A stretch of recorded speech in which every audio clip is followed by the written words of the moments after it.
जय हिंद। मैं दिवाकर कुमार प्रगतिशील किसान फाउंडेशन का कोषाध्यक्ष मीडिया प्रभारी। अभी हमारी उपस्थिति प्रगतिशील किसान फाउंडेशन के हेडक्वार्टर पे है। आज भाषण दिवस है, तो भाषण दिवस की हार्दिक शुभकामनाएं प्रगतिशील किसान फाउंडेशन की ओर से आप तमाम लोग को। आज देखिए, प्रगतिशील किसान फाउंडेशन की ओर से हर एक ब्लॉक, हर एक जिला में अभी अभियान चलाया जा रहा है, सदस्यता अभियान चलाया जा रहा है। उसमें एक क्रांतिकारी लोग आए हुए हैं हेडक्वार्टर पे इस अभियान में जुड़ने के लिए। तो आपको प्रगतिशील किसान फाउंडेशन में हार्दिक स्वागत है। बहुत बहुत धन्यवाद आपका, और धन्यवाद इसलिए भी कि आपने मुझे क्रांतिकारी कहा। मैं अभी क्रांतिकारी बनने के पथ पे हूँ। यह तो समय तय करेगा, ये भविष्य तय करेगा कि मैं क्रांतिकारी हूँ या नहीं हूँ, लेकिन मैं पथ पे हूँ। आपने क्रांतिकारी कहा मुझे, उसके लिए सबसे पहले आपको धन्यवाद। आपका चैनल पे देखता हूँ अधिकांशतः भाषण जो है ना क्रांतिकारी का है, तो इसलिए मैं क्रांतिकारी कहने का जो है ना आपको मैं उपाधि दिया हूँ। धन्यवाद। एक्चुअल में है क्या, देखिए, आप जब भी इस क्रांति क्या है, क्रांति लोग सोचते हैं कि क्रांति सिर्फ सड़कों पे ही होती है, या क्रांति जो है सिर्फ और सिर्फ आंदोलन करके ही होगा। ऐसा कुछ नहीं। क्रांति आप जहाँ बैठे हैं वहीं से क्रांति चालू हो जाएगी। आपके आसपास, आपके नजदीक में, आप अगर वहाँ कुछ भी आपको गलत होता हुआ दिख रहा है, बस आप उसके लिए एक बारी आवाज अपना रेज करें, चाहे जिस तरीके से रेज करें। आप 4 लोगों में अगर कोई गलत चीज हो रहा है उसका डिस्कशन भी कर लीजिएगा, तो वही एक क्रांति है। सबसे पहले आप अपना तो परिचय बताएंगे सर। मेरा नाम हुआ अभिषेक गंभीरा पाठक, और बस छोटे मोटे क्रांतिकारी हैं। बस जैसा कि आपने कहा, यही हमारी पहचान है। इतना ही पहचान मुझे लगता है कि मेरे लिए काफी है। मैं एक भारतीय हूँ। प्रगतिशील किसान फाउंडेशन के अभियान में जुड़े हैं, इसका उद्देश्य आपको क्या है, जुड़ने का उद्देश्य? उद्देश्य ये है कि हो सकता है मैं ये आलोचना कर रहा हूँ, लेकिन आलोचना भी उन्हीं की जा सकती है। मैं सीधे तौर पे केंद्र सरकार की आलोचना कर रहा हूँ यहाँ पर, क्योंकि मैं मानता हूँ कि किसान एक ऐसा विषय है जो कि सर्वप्रथम होना चाहिए। जय जवान जय किसान जैसे नारे हमारे देश में प्रसिद्ध हैं। तो किसान, अब मैं एक छोटा सा एक उदाहरण दे दूं आपको कि किसान आज भी, हम ऐसा लगता है कि 20 साल पीछे छोड़ के चल रहे हैं। किसान हमारा 20 साल पीछे छूट गया हुआ है, ऐसा हमें प्रतीत होता है।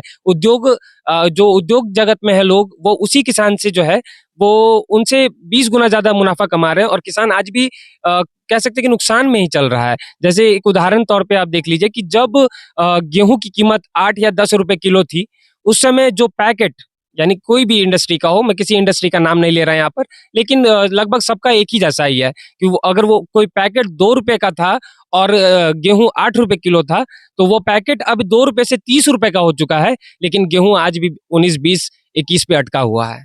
इसमें केंद्र सरकार से आपकी मांगे क्या है? इसमें देखिए, इस मांग से यहाँ आप देख लीजिए, फर्क सीधा है। फर्क जो है बिल्कुल सामने है, क्लियर है कि जो पैकेट बनाने वाली, यानी जो कंपनियां हैं, उनके पास अधिकार है कि वो तय करेंगी कि कौन सा वस्तु जो वो प्रोड्यूस कर रहे हैं, वो कौन सा वस्तु को कितने मूल्य में बेचेंगे, ये उनके पास अधिकार है। लेकिन किसान के पास कोई अधिकार नहीं है। किसान बस अपना देखेगा कि भाई मार्केट का क्या हाल है।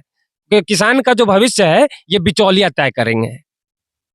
तो देख सकते हैं अभी हेडक्वार्टर पे प्रगतिशील किसान फाउंडेशन के राष्ट्रवादी क्रांतिकारी सत्यनारायण सिंह जी भी हैं। मैं उनसे भी बात करूंगा। सर, क्या कुछ कहना चाहते हैं? आज क्रांतिकारी लोग जुड़ रहे हैं आपके अभियान में। चलिए, पहले मैं चैनल के माध्यम से सभी लोग को जय हिंद जय भारत करते हैं। और ये आज भाषण दिवस बोले हैं, और सही भाषण दिवस है, स्पीच दिवस है।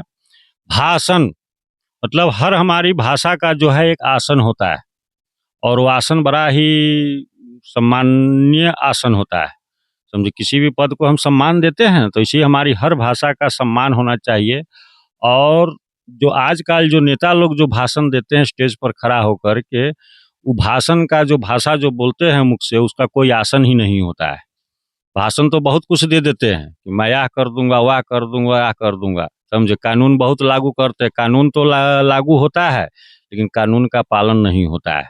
समझे, तो ये सब चीज़, तो भाषण जो है, भाषण का अर्थ समझना पड़ेगा। मैं आपके चैनल के माध्यम से नेता लोग को भी मैं बताना चाह रहा हूँ कि जो भी भाषा हम बोल रहे हैं जनता के हित में, उस भाषा का आसन होना चाहिए, टिकाऊ होना चाहिए।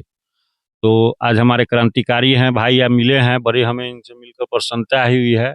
और ये चलिए, आमने सामने तो लोगों को समय काम रहता है, हर आदमी व्यक्ति काम में व्यस्त रहता है।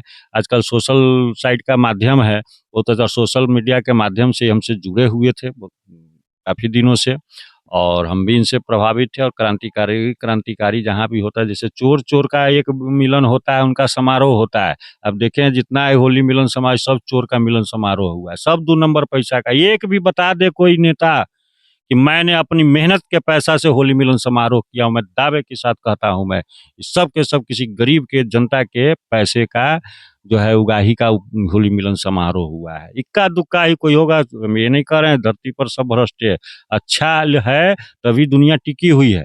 और ये अब दिक्कत हो गया है कि हमारा अच्छाई का संख्या कम हो गया है, कुछ अच्छाई पे परत लग चुका हुआ है, जो अच्छाई दबा हुआ है। तो हम क्रांतिकारी लोग जो देख रहे हैं वही काम हम लोग कर रहे हैं। हम लोग के काम की बुरा भी लगता है अधिकारी पदाधिकारी को, लेकिन वो सभी उस अधिकारी पदाधिकारी को बुरा लगता है जो क्या कहते हैं जनता के पैसों का जो है ऐंठने का काम करते हैं, लूटने का काम करते हैं। और तो मैं बताना चाह रहा हूँ आपके चैनल के सबसे बड़ा भिखारी बता रहे हैं, अधर्मी, कुकर्मी, दुराचारी सबसे बड़ा कहें तो पढ़ले लिखले है वो, पढ़ल लिखल ये वो शिक्षक है। हमारा कोई भी गरीब चाहे हमारा आम आदमी नहीं करता है भ्रष्टाचार, कुछ भी करता है, समझे कि नहीं। आपको कैसे लगते हैं कि पढ़े लिखे ही लोग जो है ना भ्रष्टाचारी, दुराचारी इस तरह के काज करते हैं? अब आपको हम बता रहे हैं कि पेपर आप लोग पढ़ते होइएगा, पेपर में क्या जी अभिषेक जी, पेपर में पढ़ते हैं, देखते हैं कि कोई भी लिखा रहता है कहीं भी कि हाँ फलाना गरीब को 10 करोड़ रुपया पकड़ाया है घर में, या फलाना किसी किसान के घर में 50 करोड़ पकड़ाया है। नहीं, जब भी लिखा पेपर में आता है तो हमारे बिहार सरकार के दामाद लोग का ही आता है, लिखा हुआ आता है। 500 करोड़ का घोटाला कर दिया। ऐसा कमाई तो उनका तो आउट ही इनकम है ना सर। ये सब जो है बिल्कुल ये सब बिहार सरकार के दामाद लोग हैं, समझे। और मैं बता रहा हूँ ये बिहार सरकार की नाम लोग छवि खराब कर रहा है, हमें भी नहीं बोलना चाहिए ऐसे। बिहार सरकार कौन है? बिहार सरकार वो नेता नहीं है, बिहार सरकार जनता होती है, जनता मालिक होता है, जनतों की सरकार होती है। ये बिहार सरकार जो एक लोगो है, उस लोगो को जो हमारे बिहार के जो जनधरती के जो जन्मे जो नेता लोग जो जाके उस गद्दी पर बैठे हुए, वो हमारे बिहार सरकार के लोगों पर जो है काला धब्बा, काला स्याही फेंक रहे हैं, समझे कि। अभी मैं इनको मानता हूँ कि जैसे कि आपने मुझसे मुझसे कहा कि क्रांतिकारी, तो मैं मानता हूँ कि सत्यनारायण जी हमारी नज़र में एक क्रांतिकारी हैं। और बहुत कम ही लोग हैं, गिने चुने उंगलियों पे गिन सकते हैं ऐसे लोगों को हमारे जिले में, सीतामढ़ी जिले में। आज अभी इन्होंने एक शब्द कहा कि आज भाषण दिवस है, तो मैं भी चाहूंगा कि एक भाषण मैं भी जरूर दूं। इस भाषण दिवस के उपलक्ष्य में एक आलोचना करना चाहूंगा मैं, और यह आलोचना फिर से केंद्र सरकार की तरफ ही है। ऐसा आलोचना करेंगे आप तो कहीं ना कहीं जो भ्रष्टाचारी है, दुराचारी है, उनको बुरा लगेगा। जी, उनको बुरा लगेगा तो क्या कर पाएंगे, फिर भी वो मजबूर हैं क्योंकि मेरे पास संविधान है। यह लोकतंत्र है, यह लोकतंत्र है। और अगर उनको बुरा लग रहा हो तो थोड़ा और लगा ले बुरा, और जिस चीज के लिए बुरा लग रहा है तो आलोचना देखिए उन्हीं की जा सकती है, आलोचना उन्हीं की जाती है जिनके अंदर बदलाव आ सकता है। अब जिनके अंदर बदलाव आ ही नहीं सकता है उसकी आलोचना क्या करेगा। आप किसी 50 साल के व्यक्ति को कभी कहेंगे कि आप जाइए स्कूल पढ़िए?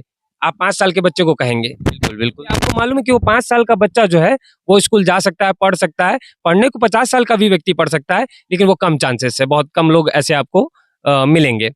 तो मेरा आलोचना सीधा सीधा यह है कि इस देश में एक हल्ला हुआ, और बहुत सही हल्ला हुआ, शौचालय हल्ला हुआ, और बहुत सही होना भी चाहिए था, ठीक है। और एक शौचालय क्रांति भी आई, लेकिन वो क्रांति कहीं ना कहीं सार्वजनिक जगह पे कमजोर पड़ती हुई दिखाई देती है। ऐसे आपको लगता है कमजोर पड़ रहा है? आप रेलवे स्टेशन पे चले जाइए, आप बस स्टैंड पे चले जाइए, आप किसी भी सार्वजनिक जगह पे जब जाइएगा तो शौचालय उनके लिए है जिनके जेब में पैसे हैं, सभी के लिए नहीं है।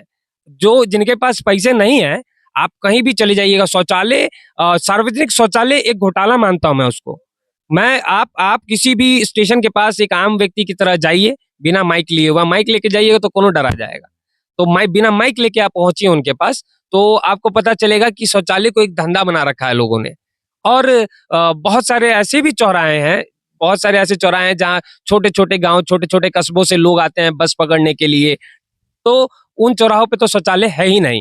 और आप अगर पता करेंगे तो आपको शायद पता चलेगा कि करोड़ों अरबों का घोटाला हो चुका है। वहां भी शौचालय कभी ना कभी किसी न किसी रूप में जरूर आया था, लेकिन अब वो आया कि रास्ते में ही रह गया या भ्रष्टाचारियों के घर में चला गया, या तो फिर भगवान ही बता सकते हैं। तो ऐसे पैसा जो उगाही हो रहा है स्टेशन पे सार्वजनिक जगह से शौचालय के रूप में, सर ऐसे पैसा कौन लोग उगाही कर रहे हैं?